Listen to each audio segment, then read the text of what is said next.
जर आपण निगेटिव्ह माइंडसेटमध्ये असू तर अशा वेळी आपण जर कामामध्ये किंवा कोणत्या तरी गोष्टीमध्ये गुंतवून घेतलं स्वतःला तर ती फेज निघून जाते, ती वेळ निघून जाते आणि त्याच्यानंतर आपण आरामात त्या जे काही घडले त्याच्यासोबत डील करू शकतो. जेव्हा तुम्ही एकाच गोष्टीवर खूप वेळ विचार करता ना, तेव्हा तुमचे ठराविक वेळानंतर विचार करण्याची क्षमता तिथे येऊन थांबते. म्हणजे त्याच्यापेक्षा वेगळं तुम्हाला त्या विषयाबद्दल काही सुचत नाही.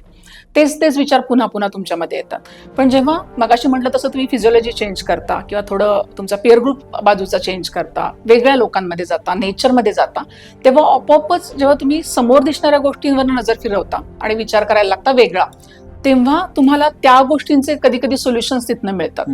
पण बाजूला आजूबाजूच्या पण बऱ्याच गोष्टी आहेत, त्याचा पण मला विचार केला पाहिजे. म्हणजे माझ्या लाईफमध्ये इतर पण माझ्या प्रायोरिटी आहेत.